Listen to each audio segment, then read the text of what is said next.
I'm Suzi Landolfi, and welcome to Be Crazy Well. Now, why would a therapist say that? Because we all have mental health struggles, even therapists. The good news is we have so much more information about how we can be crazy well. On my podcast, we don't focus on what's wrong with us. We want to know what happened to us. We're going to explore how trauma affected us, both negatively and positively. That's right. I said positively. It's called post-traumatic growth, and it's a real thing. Be Crazy Well will share mental health wellness practices, the newest mental health research, and most importantly, how we all get to create the person we deserve to be and the life we deserve to live. So join the mental health evolution and be crazy well.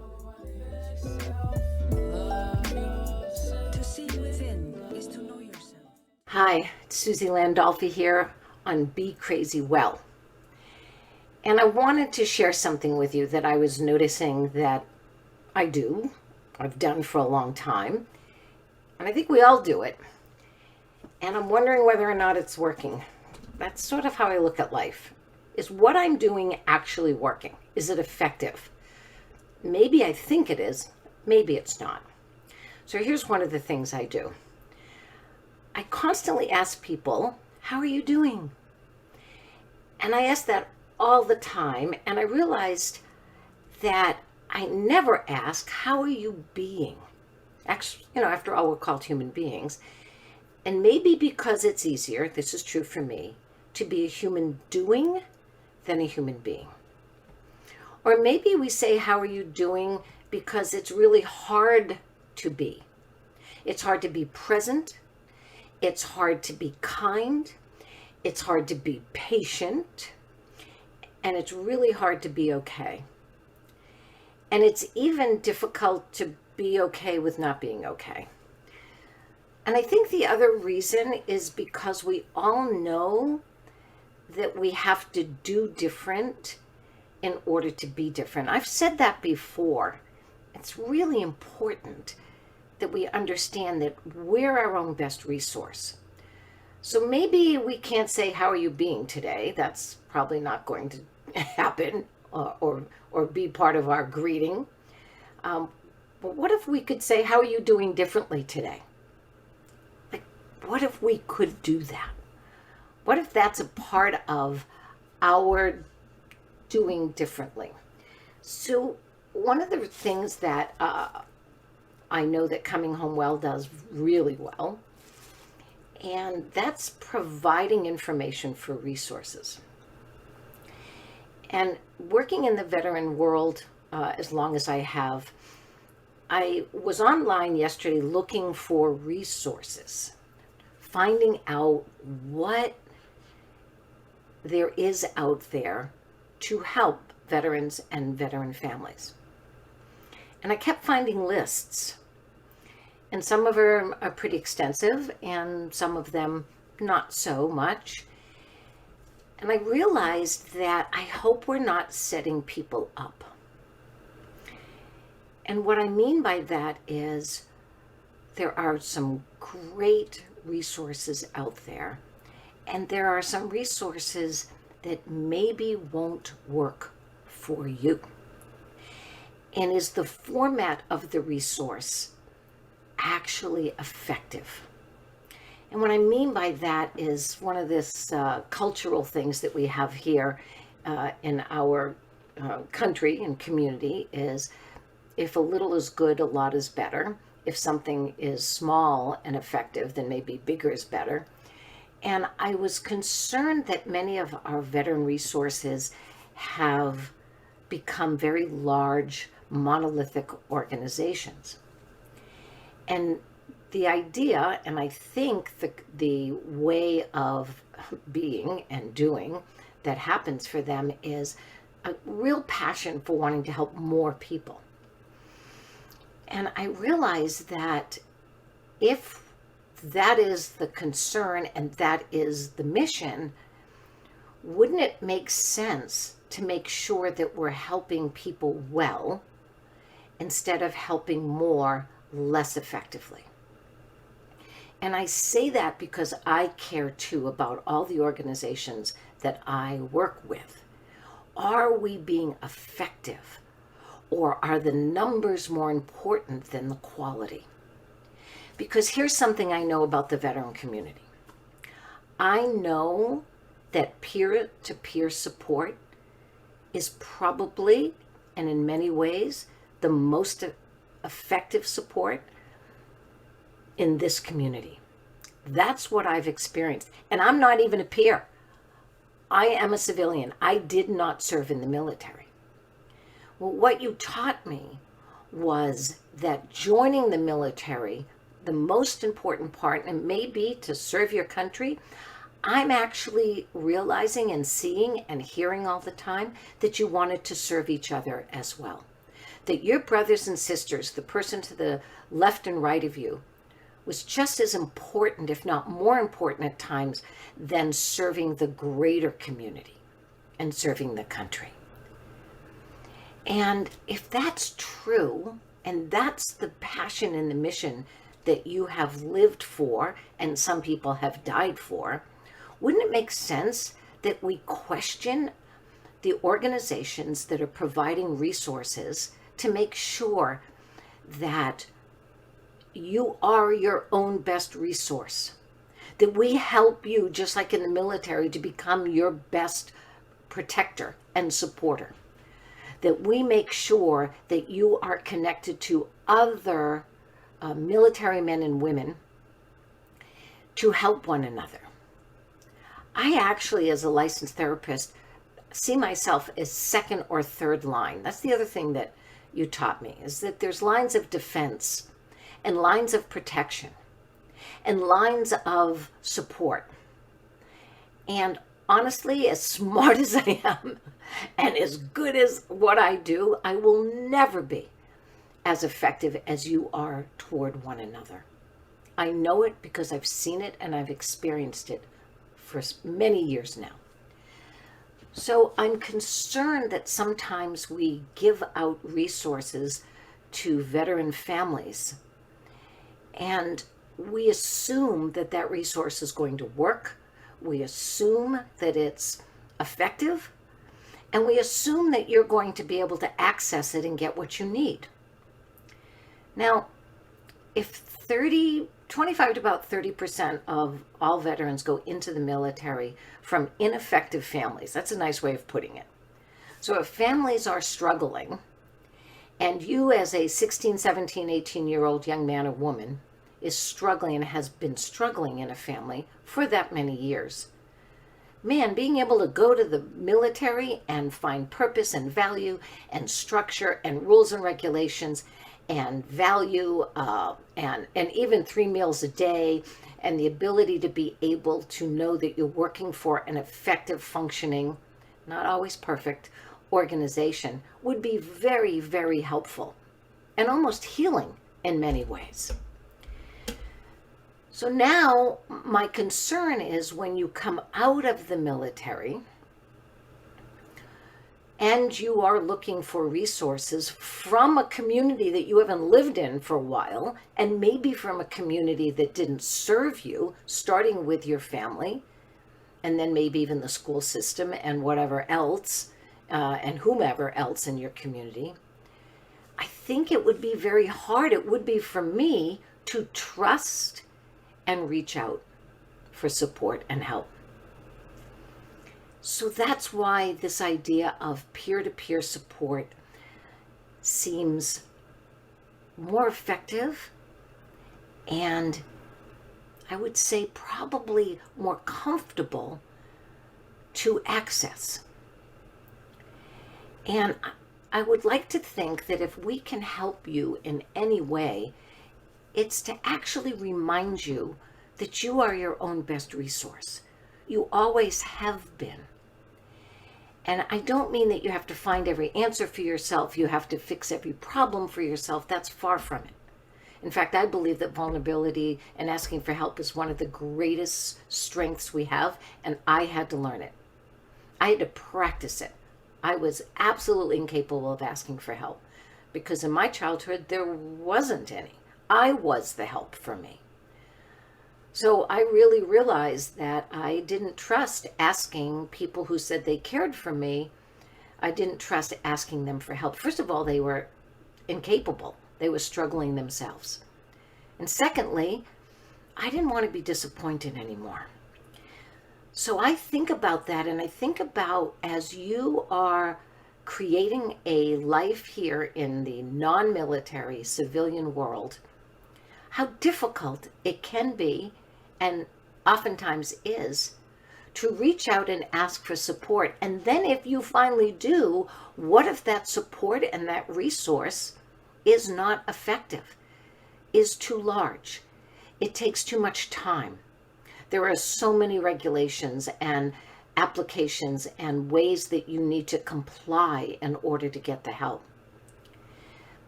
I'm wondering if we couldn't do better, and we couldn't ask ourselves, what is it that I can do differently in order to be different?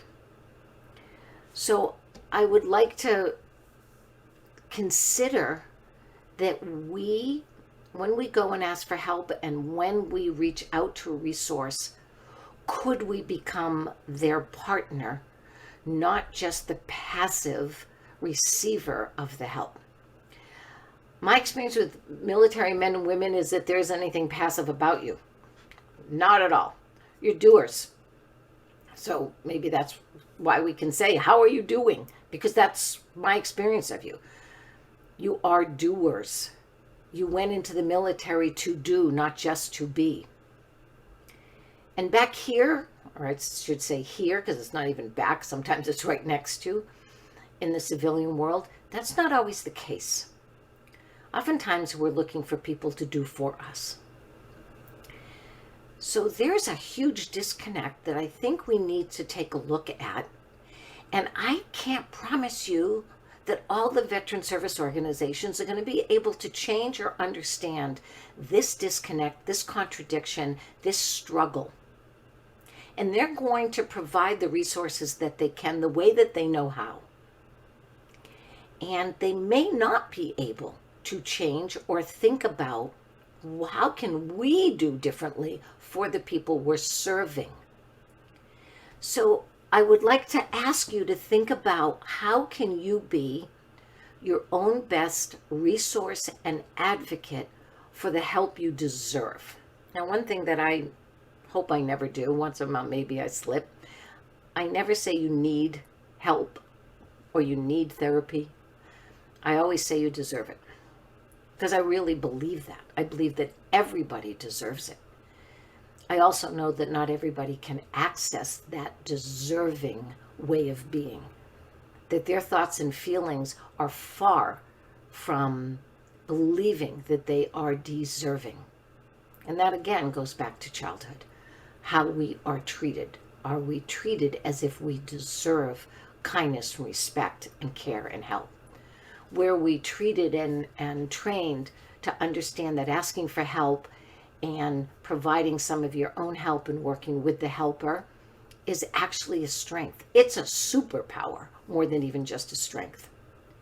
So I would love us to think about going into a resource, a service organization, and be as proactive, as clear, as forthright as we can about what it is that we need and how we need it. What is the resource that you need? What is the new training that you deserve? And how will you help and be an active team member in your own change and in your own help? So I know you can't go and go, and I deserve this. I get that. And you will have to use the word need. I understand that as well. What I'm asking is that you actually consider that internally, in your own thoughts and feelings, that you practice, that you deserve to change, you deserve help, you deserve to find other ways of providing physical, emotional, intellectual, spiritual, and financial well-being for yourself and your families. So the practice would be, write it down. Know exactly what it is that you want and that you would like to learn or practice in order to go from point A to point B. Oh, that sounds like a planning mission. That sounds like something you would do in the military, that the mission is to do X. And in order for that to be successful, I need to do Y, Z, B, and A. And if I don't know how to do Y, Z, B, and A, I get to go to someone and find out if they know how and have them train me. So what does that mean? That means that we have to do different to get different. That we have to actively participate in our own resource management. I know that there was a time in my life where everything fell apart. I mean, everything. And I was sitting on the edge of a bed in my girlfriend's house. And it was a huge wake-up call that all the trauma that I had survived, not thrived, but survived and coped with, and I obviously don't believe in coping, I believe in thriving and changing, that in order for me to be able to create the person I deserve to be and the life I deserve to live, I had to access help. I needed other people who had gone through this, that had figured out some of the things that worked for them and helped me brainstorm, not telling me just what to do, but actually brainstorming with me so that we could figure out what were my own personal resources. What was I good at? What were the superpowers? Because sometimes during those dark days, I believed I didn't have any resources, personal resources, no superpowers. I was so down on me. I was so convinced that number one, I was broken, and number two, that I'd never get up. And obviously that's not true.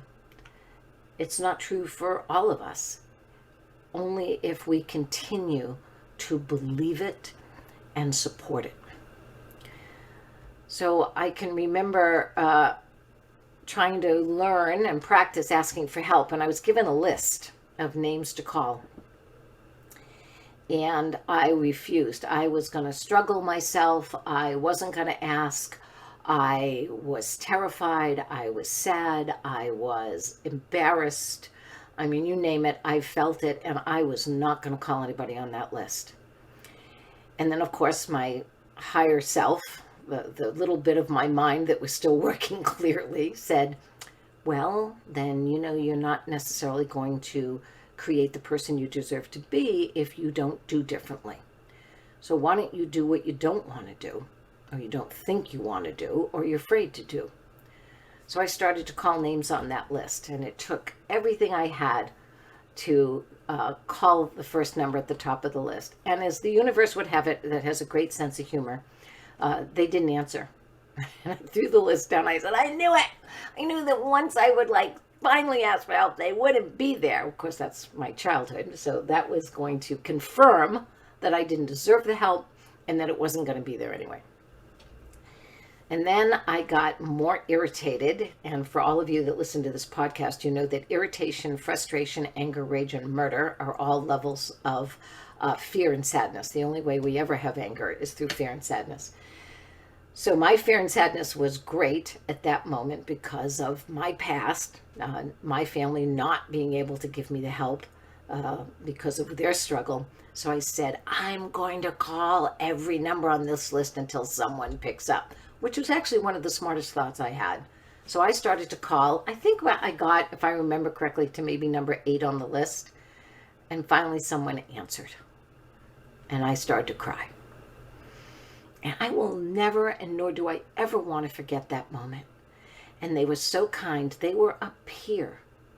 They were someone who had been where I was at that moment, that had gone through childhood trauma, how it affected us and affected me and them, and then what they did. Now, what they did didn't necessarily fit everything that I needed to do. That wasn't the point, and that I deserved to do. It's the fact that they did differently, that they started to do and be their own resource seeker. So they started to seek out the resources, and then they started to practice and use them. And the ones that were not helpful, they didn't use. They didn't get resentful. They didn't say, okay, never mind. I'm never going to call again. I knew it wasn't going to work. I knew they wouldn't help. They just went and found and kept searching until that resource showed up in a way that could help them. And most of the time it was that peer-to-peer support. And I did the same thing. I was going to call every person on that list until someone picked up the phone, because that's what they promised. And it worked. It worked for me. And it was probably best that they didn't answer. The first 7 people didn't answer, because I needed the practice. I deserved the practice of asking for help and then being patient enough to accept it and wait for it to show up. So I wanted to share that with you today, because Coming Home Well does such a great job of providing podcasts that give resources all the time. And I thought, well, I just don't want to set anybody up to think that every resource is going to be there when you need it, the way that you need it, the way that you deserve it, the way that you want it. And that some of them are struggling themselves with how to provide the resource and how to even manage themselves and manage their own resource. So let's be our own best resource, our own best supporter. Let's be the head of the mission for us. And if you can't, if at this point in your life you can't pick up that phone and make that phone call, I guarantee you that someone you served with will make that call for you.